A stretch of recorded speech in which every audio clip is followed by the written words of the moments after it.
Bíblia de vocês, lá em Romanos 8, 18. Abram para mim, lá em Romanos 8, 18.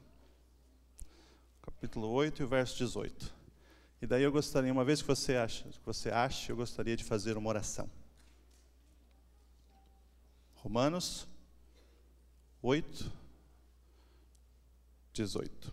Vamos orar? Pai querido, mais uma vez, Senhor, estamos aqui na Tua presença, para juntos, Senhor, louvarmos e agradecermos o Teu santo nome. Não somos merecedores de nada, Senhor, mas a Ti nós colocamos diante do Teu altar, Senhor, as nossas lutas, as nossas dificuldades, colocamos também, Senhor, os nossos agradecimentos. Que de maneira especial, Senhor, Tu possas estar olhando para cada um de nós. E agora, Senhor, aqui, ao estarmos com Tua Bíblia aberta, prontos para estudarmos a Tua palavra, Senhor, que Teu Espírito possa estar aqui presente, que Ele possa, Senhor, fazer morada nos nossos corações, para que assim, Senhor, possamos aprender, possamos realmente, Senhor, entender a Tua palavra, possamos realmente compartilhar essa mensagem que nós temos, Senhor, com as pessoas ao nosso redor. Nós possamos realmente ser uma luz às pessoas que estão ao nosso redor, que possamos realmente, Senhor, mostrar a Ti a cada dia mais. Dá-nos sabedoria, Senhor, dá-nos entendimento, toca os nossos corações, transforma as nossas vidas, Senhor. Nós te pedimos e agradecemos em nome de Jesus. Amém, Senhor. Veja o que nos diz aqui em Romanos 8, 18. Nos diz o seguinte: porque para mim tenho por certo que as aflições deste tempo presente não são para comparar com a glória que em nós há de ser revelada. Aquilo que Deus tem preparado para cada um de nós, tudo aquilo que nós passarmos aqui neste mundo, não vai se comparar com aquilo que Deus tem preparado para cada um de nós. O livro do Apocalipse, ele contém 2 capítulos, especificamente, que nos mostram um pouquinho desse céu maravilhoso, desse local maravilhoso que Deus tem preparado para nós. Fala um pouquinho dessa vida futura, e é uma profecia tão importante para a nossa vida, porque ela nos dá força, ela nos dá esperança de um local tão especial que Ele tem para cada um de nós. Nesses capítulos estão reveladas visões da glória futura. Jesus está ali, Deus está através de João, mostrando para nós o que seria, como seria a cidade santa, como seria esse local especial que Deus tem preparado para nós. E isso é uma preciosidade muito grande para cada um de nós, para a igreja. Pela fé, a gente já pode ouvir e já pode chegar até os portões dessa cidade e ouvir Deus falando para nós: entre, filho meu, possui por herança aquilo que eu tenho preparado para vocês. Que maravilha a gente poder saber que existe, mesmo em meio a tanta dificuldade, em tanta luta que nós temos neste mundo, sabemos que o Apocalipse nos mostra um mundo muito melhor. No Apocalipse 21 e 22, eles nos exortam a renovar os nossos votos com Deus, enquanto ainda há tempo. Porque nós ainda estamos no período de tempo em que nós podemos renovar os nossos votos com Ele. Esses capítulos eles revelam claramente quem será salvo e quem irá se perder. Ele também constitui um apelo para que nós possamos nos despertar da nossa sonolência espiritual.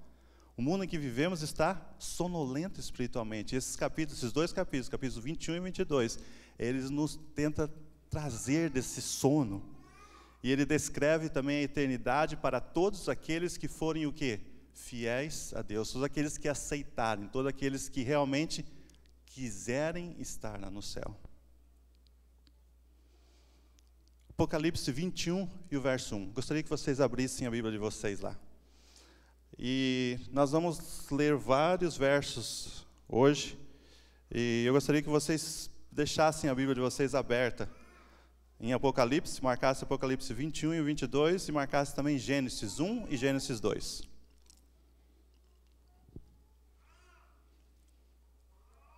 Vamos ver aqui, Apocalipse 21 e o verso 1. O que nos diz aqui? E vi um novo céu e uma nova terra, porque já o primeiro céu e a primeira terra passaram, e o mar já não existe. Vamos lá para Gênesis 1.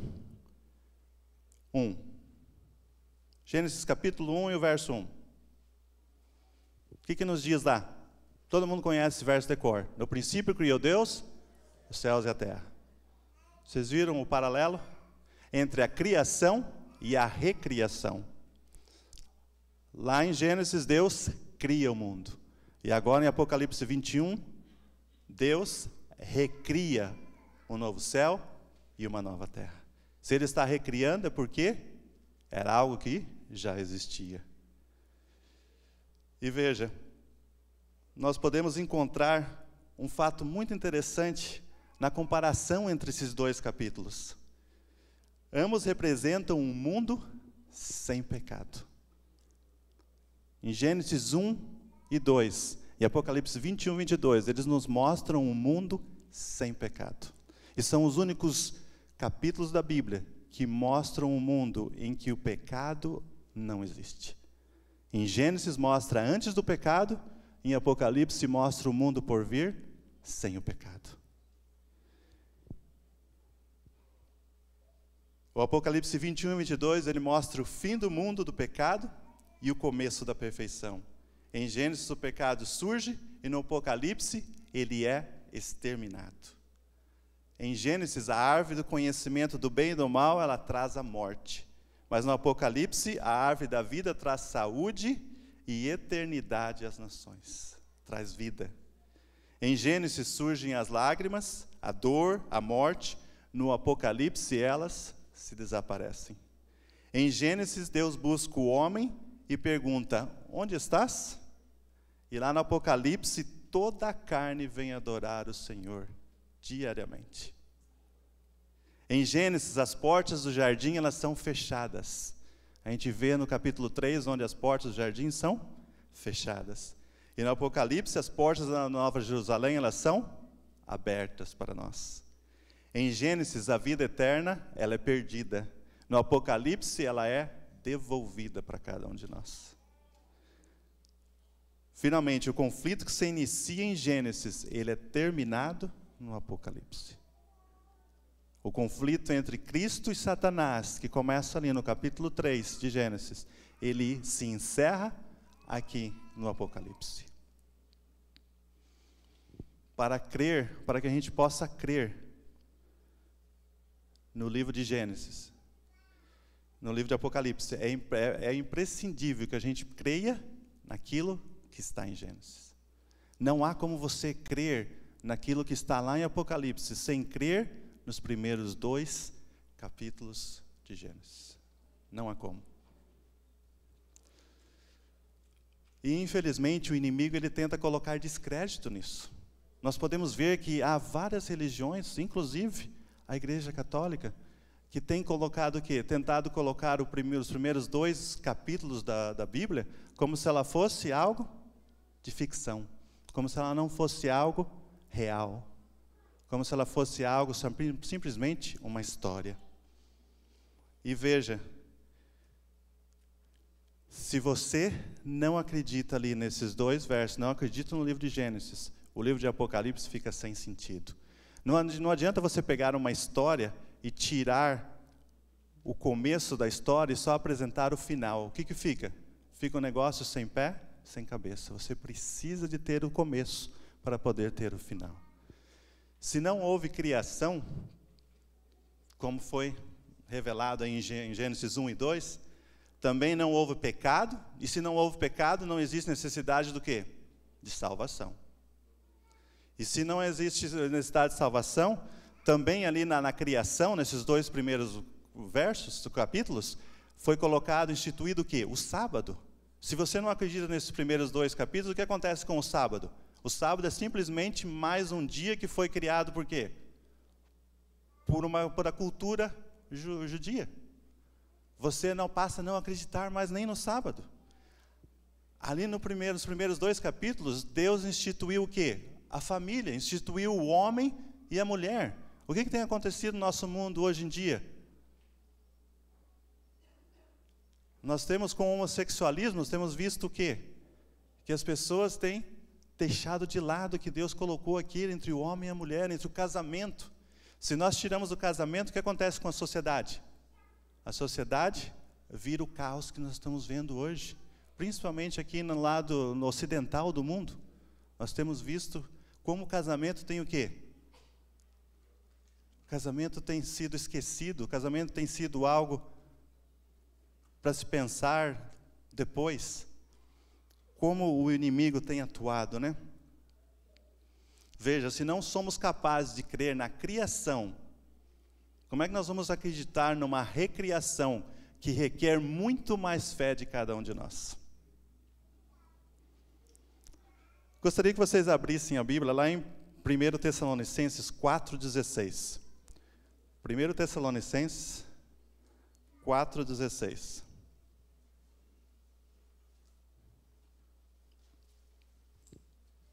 Capítulo 4 e o verso 16.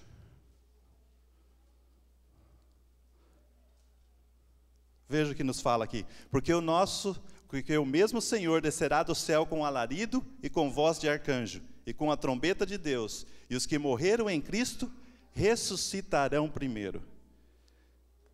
Se você não acredita que Deus colocou, que soprou nas narinas de Adão, e ele viveu, como é que você vai acreditar que com a voz do arcanjo e ressoada a trombeta de Deus, os mortos em Cristo ressuscitarão? Dá para acreditar nisso? Tem como? Se você não acredita num, você não acredita no outro. Se você não acredita que Deus soprou na narina de Adão e ele se tornou um ser vivente, não há como acreditar que Deus vai falar e os mortos em Cristo ressuscitarão. Não há como. Apenas quando você aceita o começo, você passa a entender o fim. Por isso, permaneça fiel à revelação para não comprometer a sua salvação. Veja quão perfeitos são os relatos de Deus. Isaías, ele faz mais ou menos uma ponte entre Gênesis e Apocalipse. Eu gostaria que vocês abrissem lá em Isaías 65 e o verso 17. Isaías, capítulo 65. Abram lá. Isaías 65.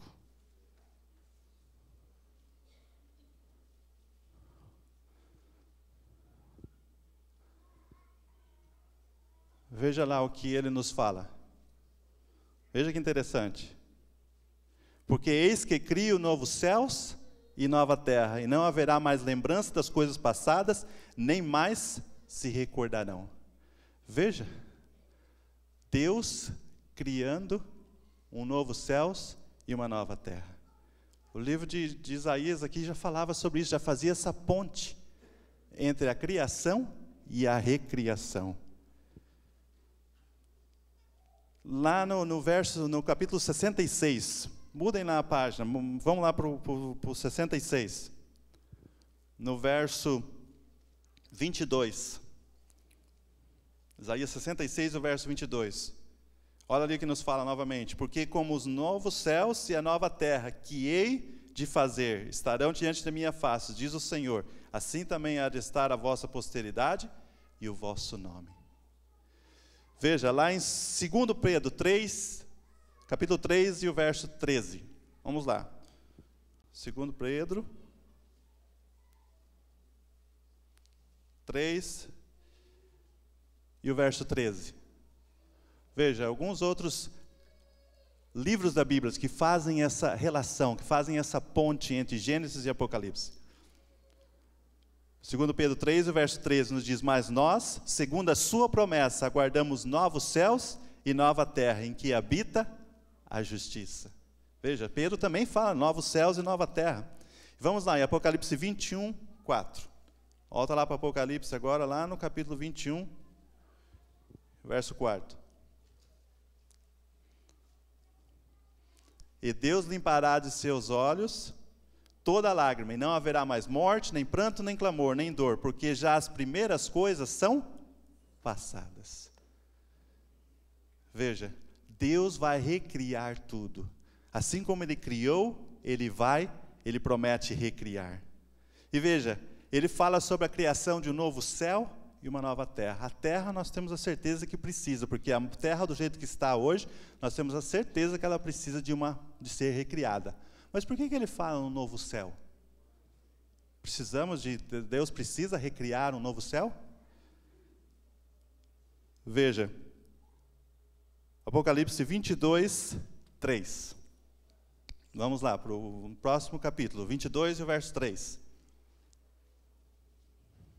Olha ali o que nos fala. E ali nunca mais haverá maldição contra alguém, e nela estará o quê? O trono de Deus e do Cordeiro, e os seus servos os servirão. Aonde está o trono de Deus? Ali é o céu.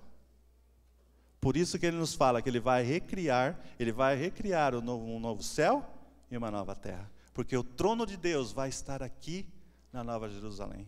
O trono de Deus vai fazer parte da sua recriação. Veja que interessante. Deus vai criar um novo céu e uma nova terra e vai estar aqui presente com cada um de nós. Toda a nossa esperança, ela repousa nas promessas de um novo céu e uma nova terra. Sem a devastação que o pecado trouxe e traz à humanidade. Sem essa esperança e sem essa promessa de um novo céu e uma nova terra, literalmente nós não temos esperança. Vocês já pararam para imaginar viver neste mundo 60, 70, 80 anos e ser simplesmente isso? Não ter uma esperança de um novo céu e uma nova terra?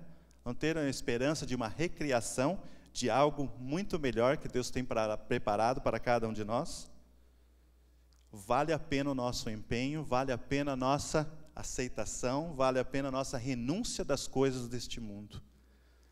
Tudo para que possamos estar num local muito especial que Deus tem preparado para cada um de nós. Imagine também quando o mundo for recriado. A nossa mente, ela consegue apenas o quê? Ter vislumbres disso. Eu gostaria que vocês, de compartilhar com vocês uma passagem aqui do livro da irmã White, Patriarcas e Profetas, no capítulo 2. Nós temos aqui algo interessante que ela faz a descrição da terra antes do dilúvio. A criação, quando foi criado o mundo. Veja, quando a terra saiu das mãos do seu Criador, era extraordinariamente bela. Variada era a sua superfície, contendo montanhas, colinas e planícies, entrecortadas por majestosos rios e formosos lagos. Não havia asquerosos pântanos, nem áridos desertos. Graciosos arbustos e delicadas flores saudavam a vista, aonde quer que se volvesse. As elevações estavam coroadas de árvores mais majestosas do que qualquer que hoje existe. O ar incontaminado por miasmas perniciosos era puro e saudável. A paisagem toda sobrepujava em belezas os terrenos ornamentos dos mais soberbo palácio. A hoste angélica olhava este cenário com deleite e regozijava-se com as obras maravilhosas de Deus. Veja que local maravilhoso que Deus havia criado. Deus havia criado um paraíso. Mas o pecado tirou tudo isso. Mas nós podemos fazer algumas relações entre esses dois primeiros capítulos da Bíblia e esses dois últimos capítulos da Bíblia. E eu gostaria de trazer para vocês aqui essas relações e quão importante ela é para a nossa vida espiritual hoje. A primeira relação é que lá no Éden, lá na Santa Cidade, lá no jardim, onde Deus criou no primeiro dia o quê? A luz. Haja luz e houve luz. Mas nós podemos ver que quando foi criado o sol, a lua e as estrelas? No quarto dia. O que iluminava esse planeta nos primeiros 3 dias? A presença de Deus. A presença de Deus iluminava. Mas veja, vamos lá para Apocalipse, no verso 21, no capítulo 21 e o verso 23. Vai lá, no capítulo 21 e no verso 23. O que nos diz lá? E a cidade não necessita de sol nem de lua, para que nela resplandeçam, porque a glória de Deus a tem iluminado, e o Cordeiro é a sua lâmpada. E veja, ele repete novamente ali no capítulo 22 e o verso 5. E ali não haverá mais noite, e não necessitarão de lâmpada nem de luz do sol, porque o Senhor Deus os ilumina, e reinarão para todo o sempre. Veja a relação. Quando Deus criou o mundo, Ele era a luz. E agora, na Nova Jerusalém, na nova cidade, Deus fala, eu vou ser a luz. Não vai mais haver sol, não vai haver mais nada.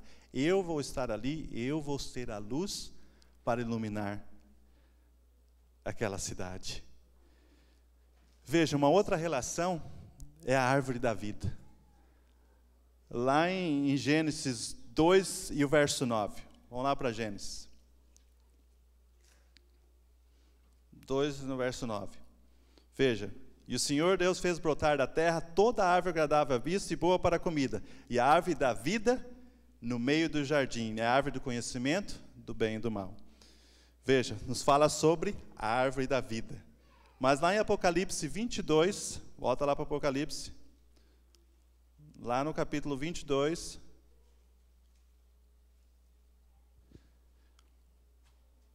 no verso 2, olha o que nos diz, no meio da sua praça, de um e de outro lado do rio, estava o quê? A árvore da vida, que produz 12 frutos, dando o seu fruto de mês em mês, e as folhas da árvore são para a saúde das nações. Veja que interessante, queridos irmãos, Deus criou a árvore da vida, lá no jardim, para que pudesse ser vida para Adão e Eva, e agora Deus recria a árvore da vida, para que ela possa estar na Santa Jerusalém, para que a gente possa o quê? Comer dela, e ela possa servir de alimento para cada um de nós. Mas veja que interessante, lá em Gênesis ele também fala sobre uma outra árvore. Qual era a outra árvore? Do conhecimento do bem e do mal. Em Apocalipse se fala dessa árvore? Não. Por quê? Porque na Nova Jerusalém não vai existir mais pecado, não vai existir. O mundo foi o quê? O mundo foi reivindicado por Deus. Deus, Ele veio e limpou tudo que tinha aqui. Não vai haver mais necessidade de ter a árvore do conhecimento de bem e de mal. Porque eu tenho certeza que cada um de nós, que aqui passamos neste mundo e escolhemos estarmos lá, não vai haver mais necessidade de sermos testados. O mundo já foi aprovado. As pessoas que vão estar lá no céu já vão ter sido o quê? Recebido o selo de Deus. Não vai precisar mais. Isso significa que nós não teremos mais o livre-arbítrio? Com certeza teremos o livre-arbítrio. Sempre teremos. Deus não quer robôs. Ele quer que nós tenhamos o que? A liberdade de tomar as decisões. Mas será que o pecado vai existir? Alguém vai ter a esperteza de tentar colocar ou de fazer o que foi feito aqui neste mundo? Acho que o universo inteiro vai ter aprendido a sua lição de que o pecado, o que ele causa? Somente destruição, nada mais. Veja, também tem uma outra relação, fonte de águas. Lá em Gênesis 2, o verso 10. Vamos lá. Gênesis 2 e o verso 10. O que nos fala lá? E saiu um rio do Éden para regar o jardim, e dali se dividia e se tornava em 4 braços. Então aqui nós podemos ver um rio. Vamos lá em Apocalipse 22, 1 e 2. O que tem lá? 22, 1 e 2. E mostrou-me o rio puro da água da vida, claro como cristal, que procedia do trono de Deus e do Cordeiro. E no meio da sua praça, aí fala sobre a árvore da vida. Mas aqui nos fala sobre esse rio puro da água da vida, em que Deus fala para nós, vocês possam vir e o quê? E beber desse rio, beber dessa água que vai o quê? Lhe saciar, que vai lhe dar tudo aquilo que você precisa. Então aqui nós podemos ver essa relação em que Deus tinha criado um rio especial para o jardim, e agora Deus cria um rio especial para a sua santa cidade. Veja, outra relação são também o quê? Pedras preciosas. Lá em Gênesis 2:12 nos fala sobre o ouro, sobre o ônix, o bidélio, fala sobre várias pedras preciosas. E veja aqui, eu gostaria que a gente lesse em Apocalipse 21, 18 a 21. Volta ali, no 21, de 18 a 21. Eles falam uma descrição aqui de algumas pedras preciosas que nós vamos ter lá no céu. E a gente fica correndo atrás do ouro aqui neste mundo, né? Que não é nada comparado com o que Deus tem para nós lá. Veja, e a construção do muro era de jaspe, a cidade de ouro puro, semelhante a vidro puro. E os fundamentos do muro da cidade estavam adornados de toda pedra preciosa. O primeiro fundamento era jaspe, o segundo safira, o terceiro calcedônia, o quarto esmeralda, o quinto sardônica, o sexto sárdio, o sétimo crisólito, o oitavo berilo, e o nono topázio, o décimo crisopázio, um décimo jacinto e o duodécimo ametista. E as 12 portas eram 12 pérolas, cada uma das portas era uma pérola, e a praça da cidade de ouro puro, como vidro transparente. Da mesma forma que Deus havia criado o mundo com pedras preciosas, Deus agora vai recriar a Nova Jerusalém, com todas essas pedras. Pararam para imaginar um pouquinho o que vai ser isso aqui? Ruas de ouro, os portões com pérolas. E a gente fica correndo atrás das coisas deste mundo. Veja, também tem uma outra relação com a obra. Quando Deus colocou Adão e Eva no jardim, o que ele falou? Para que eles pudessem o quê? Cuidar, plantar, para que eles pudessem ali passar momentos fazendo algo. E será que lá no céu vai ser diferente? Isaías 65, 21 e 21 e 22 também nos fala que nós vamos plantar, edificar e desfrutar de tudo isso. Se você achou que você ia chegar no céu, pegar a sua cadeira, colocar lá na beira da areia, na praia, pegar uma água de coco, ficar tomando, o céu não é o lugar para você. Porque lá nós vamos o quê? Fazer a nossa obra. Nós vamos trabalhar. Nós vamos lá também edificar. Nós vamos lá ter algo para fazer. E isso vai ser maravilhoso. Para a gente poder o quê? Ver o fruto das nossas mãos, mas agora de uma forma perfeita, de uma forma em que nada vai se perder. Veja, outra relação também, nós tínhamos Adão e Eva, ele tinha o companheirismo, a intimidade e o convívio com Deus, que era um privilégio para eles. Deus vinha falar, conversar face a face com eles a cada dia. E isso foi o quê? Foi perdido quando o pecado entrou. Eles tiveram que ser expulsos do jardim, e agora eles tiveram que passar o que? A fazer sacrifícios, para que eles pudessem ter esse relacionamento com Deus. Eles perderam essa forma de face a face de falar com Deus. E agora eles estavam fora do jardim e tendo que fazer sacrifícios.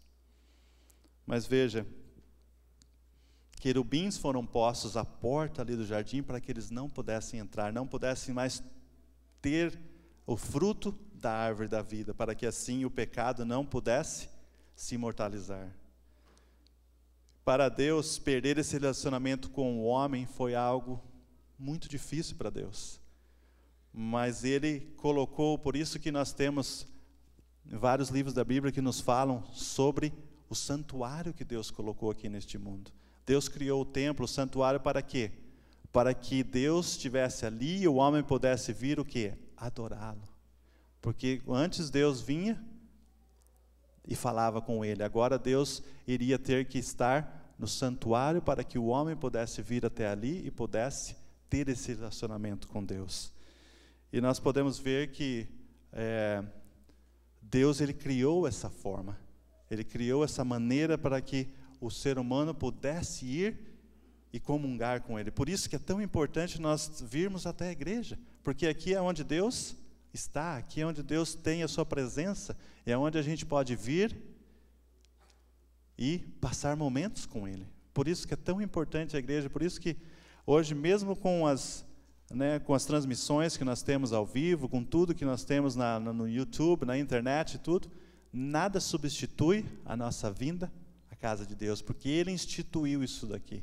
Foi Ele que instituiu o santuário, a igreja, para que a gente possa vir aqui louvar a Deus. Veja, nós temos alguns contrastes. O homem, ele rejeita o santuário feito por Deus.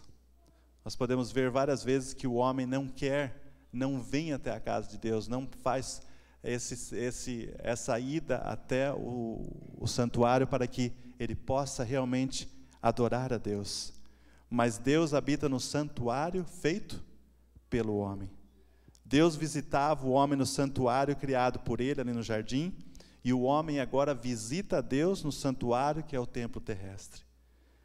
Finalmente, nessa concepção de encontros, o homem voltará ao santuário de Deus e viverá para sempre com ele. Olha lá em Apocalipse 21, verso 3. Vamos ler lá. 21 e verso 3.